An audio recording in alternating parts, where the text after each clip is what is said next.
আসসালামু আলাইকুম ওয়া রাহমাতুল্লাহি ওয়া বারাকাতুহু। ইন্নাল হামদুলিল্লাহি নাহমাদুহু ওয়া নুসাল্লি আলা রাসূলিহিল কারীম আম্মা বাদ। আউযু বিল্লাহি মিনাশ শাইতানির রাজীম। বিসমিল্লাহির রাহমানির রাহিম। রব্বি ইশরাহ লি সাদরি ওয়া ইয়াসসির লি আমরি ওয়াহলুল উকদাতাম মিন লিসানি ইয়াফকাহু কওলি। রব্বি জিদনি ইলমা। আলহামদুলিল্লাহ সুম্মা আলহামদুলিল্লাহ। প্রিয় মোহতারাম, চলুন আজকে ক্লাস শুরু করার পূর্বে এই আয়াতের সরলতা এক নজরে দেখি। আজকে আলোচনা করব সূরা ফুসিলাতের 6 নম্বর আয়াত থেকে। সরলতা হলো, বলো, আমি কেবল তোমাদের মতো একজন মানুষ। আমার কাছে ওহী পাঠানো হয় যে তোমাদের ইলাহ কেবলমাত্র এক ইলাহ। অতএব তোমরা তার পথে দৃঢ়ভাবে অটল থাকো এবং তার কাছে ক্ষমা চাও, আর মুশরিকদের জন্য ধ্বংস। জি। প্রিয় মোহতারাম, দূরের কাছের দেশে বিদেশে নতুন পুরাতন ভাই বোনেরা যারা ক্লাসে জয়েন করেছেন সবাইকে অশেষ ধন্যবাদ। শুকরান, জাযাকুমুল্লাহ খায়রান। নতুন ভাই বোনেরা যারা জয়েন করেছেন আন্তরিক মোবারকবাদ। আপনারা অবশ্যই আমাদের ডেসক্রিপশন বক্সের পিছনে ক্লাসগুলো লিঙ্ক দেওয়া আছে, সেগুলো দেখুন। আর নিয়মিত চোখ রাখুন, নিয়মিত ক্লাস আপলোড হচ্ছে। এভাবে ইনশাআল্লাহ গোটা কোরআনকে কালার কোডের মাধ্যমে শব্দে শব্দে বোঝার চেষ্টা করব। আমাদের একটাই টার্গেট, আমরা কোরআন বুঝে পড়বো ইনশাআল্লাহ। চলুন শুরু করি। বিসমিল্লাহির রহমানির রহিম। প্রিয় মোহতারাম, লক্ষ্য করুন আজকে 6 নম্বর আয়াতে কুল, বলো। আল্লাহ সুবহানাহু ওয়া তাআলা রাসূলুল্লাহ সাল্লাল্লাহু আলাইহি ওয়াসাল্লামকে অ্যাড্রেস করে বলছে, হে রাসূল আপনি বলুন।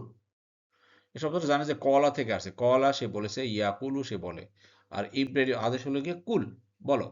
ইন্নামা, ইন্নামা কথা হলো কি কেবলই, বা ইনফ্যাক্ট, বা আসলেই। অনলি, আনা, আনা মানে আমি। I am. আনা আপনারা ভালো বুঝতে পারতেছেন যে এটা আমাদের 2 নম্বর সূত্র। Detach pronoun. আনা আমি, নাহনু আমরা, আনতা তুমি, আনতুম তোমরা, হুয়া সে হুম তারা। জি। আনা আমি, বাশারুন মানুষ। আমি একজন রক্তে মাংসে করা মানুষ। মিসলু, মিসলু মানে অনুরূপ বা মতো বা লাইক। কুম মানে তোমাদের। এই যে কুম মানে তোমাদের, তোমাদের মতো। তো হে রাসূল আপনি বলুন এই মানুষদেরকে যে আরে আমি তো তোমাদের মতোই একজন সাধারণ মানুষ, রক্তে মাংসে করা মানুষ। আমার দাদার পরিচয় তোমরা জানো, আমার বাবার পরিচয় কে, আমার মা কে, আমি কোন বংশের, তোমরা সবই তো জানো। আমি তো আল্লাহর ফেরেশতা না, বা আমি নূরের তৈরি না, বা আমার এক্সেপশনাল তো কিছুই নেই। আমি তোমাদের মতো একজন রক্তে মাংসে করা মানুষ। আপনারা জানেন যে প্রিয় মোহতারাম, এই যে কোরআনে মানুষ এর আরবি কয়েকটা এসেছে। বাশার এসেছে, নাস এসেছে, ইনসান এসেছে, বা মাররু, এটা মানুষ হিসেবে এসেছে। কয়েকটা সিনোনিম শব্দ আছে। তার মানে এটা হলো কি বাশারুন মানে কি, মানুষ যে রক্তে মাংসে করা মানুষ। আশা করি বুঝতে পেরেছেন। জি। এছাড়া দেখবো যে সূরা মারিয়ামে যখন আহ, আপনার মারিয়ামকে যখন বলা হলো যে হে মারিয়াম তোমার সন্তান হবে, তখন সে উত্তর কি বলেছিলেন, যে আমাকে তো কোনো বাশারুন স্পর্শ করেনি, আমাকে তো কোনো রক্তে মাংসে করা মানুষ স্পর্শ করেনি। ওখানে বাশারুন কথাটা আসছে। জি। আশা করি বুঝতে পেরেছেন। যাই হোক প্রিয় বন্ধুরা, আমাদের এই কালার কোডের মাধ্যমে দেখুন এক একটা কালারের এক একটা কথা বলতেছে। এই ব্ল্যাক কালার হলো গিয়ে এসএম বা নাউন গ্রুপের ভিতরে ব্ল্যাক কালার। আর কুম হলো গিয়ে পসেসিভ প্রোনাউন বলি আমরা, যেমন মিসলু কুম, তোমাদের মতো। তার কুম যে তোমাদের, মিসলু কা তোমার মতো, হ্যাঁ, মিসলু হুম তাদের মতো, মিসলু হু তার মতো, মিসলু না আমাদের মতো। ক্লিয়ার? আশা করি বুঝতে পেরেছেন। জি। এরপর দেখুন প্রিয় বন্ধুরা, আল্লাহ বলছেন যে হে রাসূল আপনি বলুন যে ইউহা, ইউহা মানে ওহী পাঠানো হয়। ইউহা, ইউহা হলো গিয়ে ওহী পাঠানো হয়। ইলাইয়া আমার কাছে, আমার কাছে ওহী পাঠানো হয়। হে রাসূল আপনি ওদেরকে বলুন যে আমি তোমাদের মতো রক্তে মাংসে গড়া মানুষ, কিন্তু এক্সেপশনাল হল গিয়ে তোমাদের কাছে আল্লাহর ওহী আসে না। জিবরাইল আলাইহিস সালামের মাধ্যমে আল্লাহর আদেশ নিষেধ হুকুম আয়াত আসে না, বাট আমার কাছে আসে। আল্লাহ আমাকে পছন্দ করেছেন, মনোনীত করেছেন। এই হলো পার্থক্য তোমাদের সাথে। আন্নামা যে, নিশ্চিত যে, আন্নামা হলো গিয়ে নিশ্চিত যে, ইলাহুকুম তোমাদের ইলাহ। আমার কাছে ওহী পাঠানো হয়েছে যে কি কথা বলতে, যে তোমাদের ইলাহ, ইলাহুকুম তোমাদের, ইলাহুকা তোমার। ক্লিয়ার? তোমাদের ইলাহ, ইলাহুন, ইলাহ ওয়াহিদুন একমাত্র। তোমাদের ইলাহ হলেন কি একমাত্র ইলাহ। এই ইলাহ শব্দটা কিন্তু ভালো বারবার কোরআনে আসছে, ইলাহ ইলাহ ইলাহ। এই ইলাহ জিনিসটাই কিন্তু আবু জেহেলরা বা কাফের মুশরিকরা মানতে চায় না। মনে রাখবেন। তারা কিন্তু সবসময় তাদের কালেমা ছিল, তারা কিন্তু আল্লাহকে মানত। তারা বলতো লা রব্বা ইল্লাল্লাহ, লা মালিকা ইল্লাল্লাহ। বুঝতে পারছেন? কিন্তু লা ইলাহা ইল্লাল্লাহ এইটা মানত না। তারা জানতো যে এই আল্লাহ ছাড়া আপনার সৃষ্টিকর্তা আছে, লা খলেকা ইল্লাল্লাহ এটা মানত। আল্লাহ ছাড়া লালন পালন করতে কেউ নাই, সরি, আল্লাহ ছাড়া কোনো লালন পালনকারী কেউ নাই, বা আল্লাহ ছাড়া কোনো সৃষ্টিকর্তা কেউ নাই, বা আল্লাহ ছাড়া কোনো মালিক নেই, এটা সবাই মানত ওরা। কিন্তু তারা মানত না লা ইলাহা ইল্লাল্লাহ, কোনো শাসনকর্তা, আইনদাতা, অধীনতা, এইটা তারা মানত না। এই ক্ষমতাটা ছিল তাদের হাতে, যে আমরা যে রাষ্ট্র পরিচালনা করব, আমরা যে শাসন পরিচালনা করব, যে নিয়ম নীতিতে যে আদেশ সেটা আমাদের মতো হবে, এই আল্লাহর আদেশ মতো হবে না। এই ইলাহ তারা মানত না। চিন্তা করেন প্রিয়তা, তা আমাদের অবস্থা কি? আমরাও তো সেই আবু জেহেলদের মতো একই অবস্থা। আমরাও সেই সৃষ্টিকর্তাকে মানি, আমরা লালন পালনকারীকে মানি, রব্বাকে মানি, বাট আমরা ইলাহকে মানতেছি না। আল্লাহর হুকুম অনুযায়ী আমার জীবন পরিচালনা হবে, আমার দেশ পরিচালনা হবে, সেটা আমরা মানি না। চিন্তা করেন আমরা কোথায় আছি। জি, আশা করি বুঝতে পেরেছেন। ইলাইয়া, ইলা মানে নিকটে বা কাছে, ইয়া মানে আমার, এই যে ইয়া, ই না কাকুম হু হুম, ইলাইয়া মানে আমার কাছে। তা আমাদের কাছে কি হবে? ইলাইনা আমাদের কাছে, তোমার কাছে ইলাইকা, তোমাদের কাছে ইলাইকুম। ক্লিয়ার? আর তার কাছে ইলাইহি ইলাইহিম। আশা করি বুঝতে পেরেছেন। ইলাই, এবার দেখেন কি মতারাম, এই যে এরপরে ফা, অতএব আমাদের কমন সাতটা শব্দ, ফা সাওলা কালবি, এমন কোনো আয়াত নেই যে না আছে। এখানে দেখেন ফা আছে, এখানে ওয়া আছে, ওয়া, এখানে দেখেন লি আছে বা আল আছে, আল আছে, লা বা লিও আছে। দেখছেন কমন সাতটা শব্দ, যে এমন কোন আয়াত নেই যে আপনি পাবেন না। আর এখানে আবার আবার ওয়াও আছে, এখানে আবার ওয়াও আছে। জি, ফাস্তাকিমু, ইস্তাকামা শব্দ থেকে আসছে। ইস্তাকামা সে দৃঢ় থেকেছে, ইয়াস্তাকিমু সে দৃঢ়ভাবে থাকে বা থাকবে।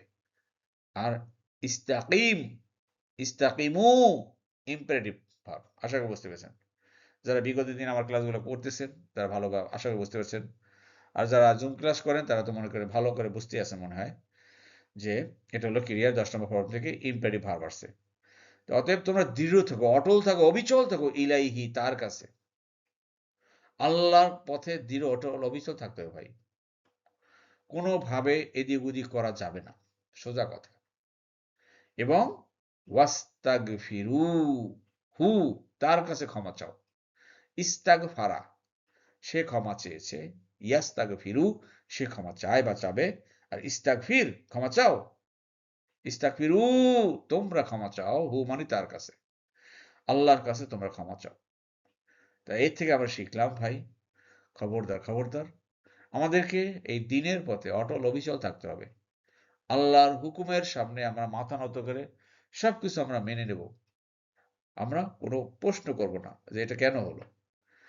ওয়া মানে আর, ওয়াইলুন ধ্বংস, ও লিল মুশরিকিন, আল্লাহ এবার বলছেন যে এর বিপরীতে যারা আছে মুশরিক, যারা বলবে না যে লা ইলাহা ইল্লাল্লাহ, এক আল্লাহকে ইলাহ হিসাবে যারা মানবে না, আইনদাতা, হুকুমদাতা, বিধানদাতা, অধীনতা, যারা আল্লাহর অধীনে থাকবে না, যারা নিজেদের মতো খেয়াল খুশি মতো চলবে, তারা হলো মুশরিক।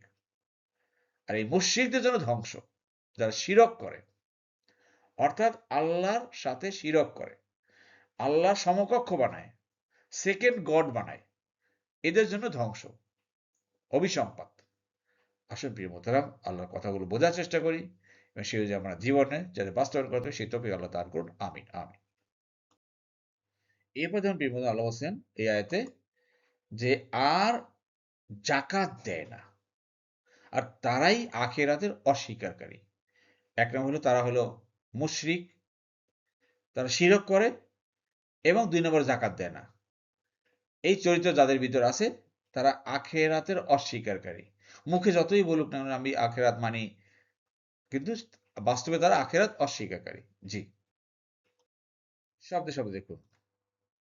আল্লাযীনা, যারা বা তারা দোযু, লা ইউতুনা, আতা, আতা, ইউতি, লা ইউতুনা, ইয়া প্লাস ভা প্লাস উনা, যারা তারা দেয় না আয-যাকাত, যাকাত দেয় না।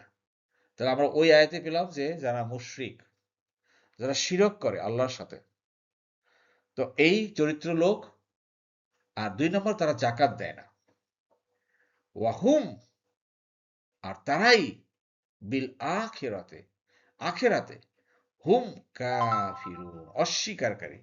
আসলে সত্যিকার অর্থে আখিরাতের অস্বীকারী তারাই, যারা এই যাকাত দেয় না। একটু চিন্তা করেন ভাই, আমাদের এই বাংলাদেশের কথা চিন্তা করেন।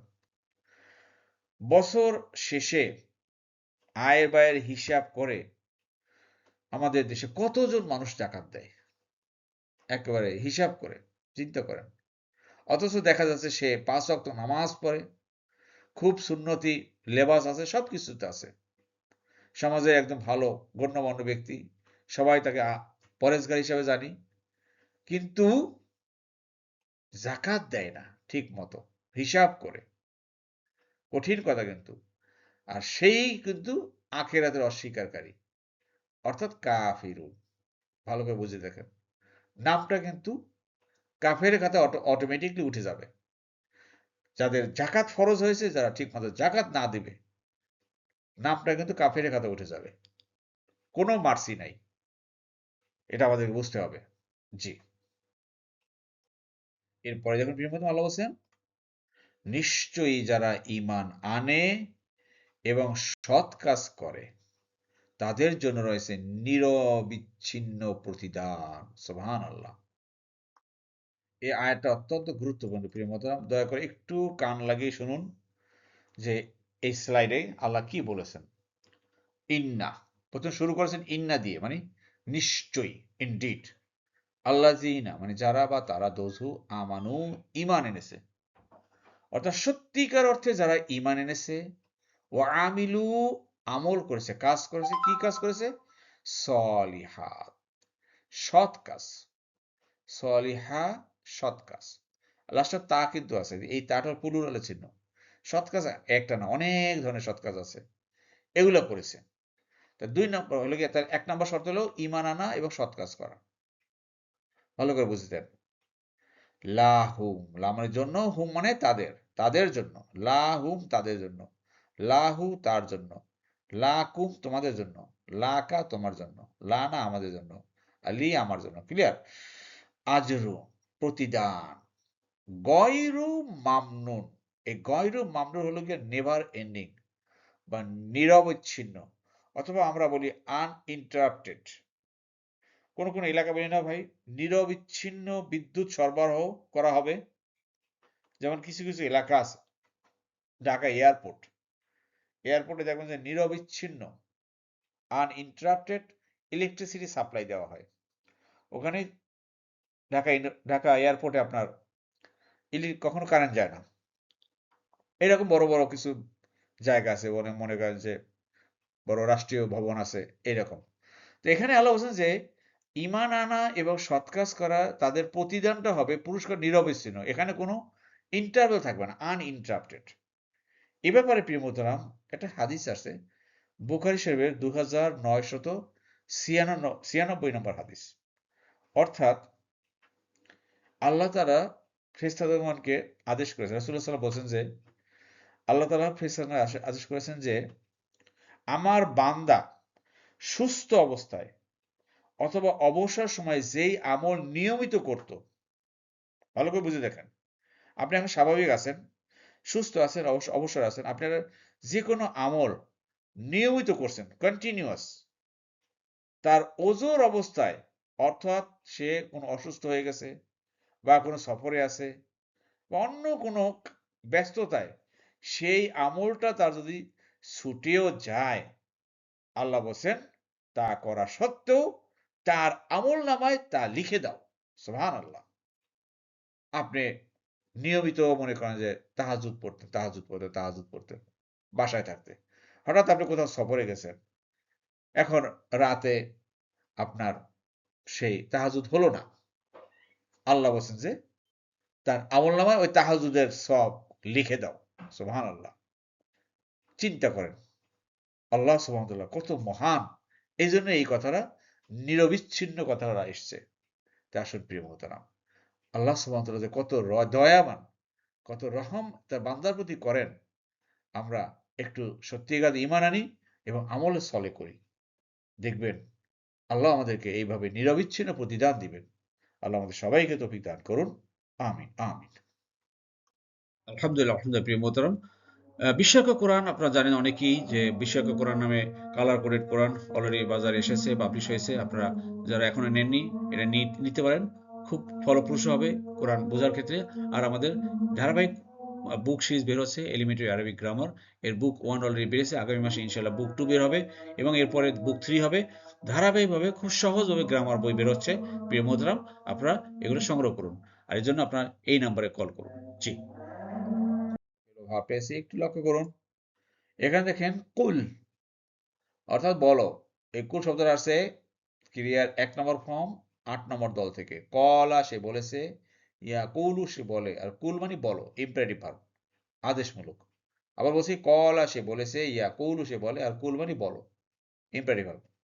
যারা নিয়মিত ক্লাস দেখতেছেন আশা করি তারা বুঝতেছেন। যারা বুঝেন নাই আপনারা দয়া করে আরো কয়েকটা ক্লাস দেখুন, ভালোভাবে লেগে থাকুন, তাহলে বুঝবেন ইনশাল্লাহ। জি। এবার আমি প্রিয় মোহতারাম যে শব্দ পেলাম তা হলো ইউহা, মানে ওহী পাঠানো হয়।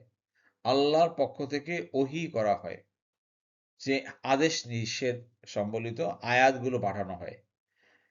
আওহা থেকে শব্দ, আওহা ইউহি, আওহা ইউহি, কিন্তু এটা পেসিভ ভয়েস। ইউহা হয়ে গেল লাস্টে, এই যে তৃতীয় অক্ষর জবর হয়ে গেছে, মানে ওহী পাঠানো হয়। যে কোনো বাংলার শেষে হয়, হয়েছে বা হবে থাকে, সেটা ধরতে হবে এটা পেসিভ ভয়েস। আর ইংরেজিতে থাকে পাস্ট পার্টিসিপল। এই যে পাস্ট পার্টিসিপল আছে, ভার্ব 3 যাকে বলা হয়। তো ওহি পাঠানো হয়, এটা আশা করি বুঝতে পারছি, এটা হলো পেসিভ ভয়েস। জি। এবার দেখো প্রিয় মোহতারাম, তা হলো দুটা শব্দ পেলাম, এই দুইটাই হলো গিয়া ক্রিয়ার 10 নম্বর ফর্ম। আর 10 নম্বর সব ফর্ম সাধারণত আলিফ সিন তা দিয়ে শুরু হয়। আলিফ সিন তা, হামজা সিন তা যাকে বলে, খালি আলিফ, এই যে সিন তা, দুটাই পেলাম। ইস্তাক, এই যে ইস্তাকমা, মানে সে দৃঢ় থেকেছে, অটল অবিচল থেকেছে। ইয়াস্তাকিমু, সে থাকে। আর ইস্তাকিম, থাকো। ইস্তাকিমু, তোমরা থাকো। ওয়াও হলো গিয়ে ওয়াও আলিফ যেটা আছে প্লুরালের চিহ্ন। প্লুরালের চিহ্ন হলো ওয়াও আলিফ। এই ইম্পারেটিভ ভার্বের সাথে সবসময় ওয়াও আলিফ আসে। প্লুরালে অনেকগুলো চিহ্ন আছে। এই তা আছে, শুধু হামজা হয় দিয়ে প্লুরাল হয়, ওয়াও দিয়ে হয়, ইয়া দিয়ে হয়, আবার ইনা উনা দিয়ে হয়, আবার শুধুমাত্র ওয়াও আলিফ দিয়ে হয়। তাহলে আমরা যা দেখলাম যে শুধুমাত্র ইম্পারেটিভ ভার্ব আদেশমূলক, এটা হলো গিয়ে ওয়াও আলিফ দিয়ে বলা হয়। তোমরা প্লুরাল হয়। তা ইস্তাকিমু, তোমরা দৃঢ়ভাবে থাকো, অটল অবিচল থাকো। ক্লিয়ার? আবার দেখেন ইস্তাক ফারা, এটা আছে ইস্তাক ফারা, সে ক্ষমা চেয়েছে। ইয়াস্তাক ফিরু, সে ক্ষমা চায়। আর ইস্তাক ফির, তুমি ক্ষমা চাও। আর ইস্তাক ফিরু, তোমরা ক্ষমা চাও। এখানে দেখেন ইস্তাক ফিরু, তোমরা ক্ষমা চাও। এখানে শুধু ওয়াও আলিফ আছে, এখানে শুধু ওয়াও আছে, আলিফ নাই। কারণটা কি? এই জন্য হলো গিয়ে, কারণ হলো গিয়ে এই যে হু চলে আসছে। পসেসিভ প্রোনাউন যদি চলে আসে আপনার প্লুরালের পরে, তাহলে ওই আলিফটা উঠে যায়। এই আলিফটা এখানে রয়েছে, কিন্তু এখানে রেড মার্কের পসেসিভ প্রোনাউন আসেনি, এখানে আলিফ আছে। কিন্তু এখানে আলিফ উঠে গেছে, কারণ হলে পসেসিভ প্রোনাউন চলে আসছে। এটা একটা বেসিক নিয়ম, ওটা মনে রাখবেন। দেখবেন যে যেখানেই পসেসিভ প্রোনাউন চলে আসছে, সেখানে যদি প্লুরাল থাকে, সে প্লুরালে আলিফটা উঠে যায়। আশা করি বুঝতে পেরেছেন। জি। আল্লাহ আমাদের সবাইকে বোঝার তৌফিক দান করুন। আমিন, আমিন। আলহামদুলিল্লাহ, আলহামদুলিল্লাহ প্রিয় মোহতারাম। আল্লাহ সুবহানাহু ওয়া তাআলা আমাদের সবাইকে কোরআন বুঝে পড়ার তৌফিক দান করুন। আমিন, আমিন। সুবহানাকা আল্লাহুম্মা ওয়া বিহামদিকা আশহাদু আল্লা ইলাহা ইল্লা আনতা আস্তাগফিরুকা ওয়া আতুবু ইলাইহি। আসসালামু আলাইকুম ওয়া রাহমাতুল্লাহি ওয়া বারাকাতুহু।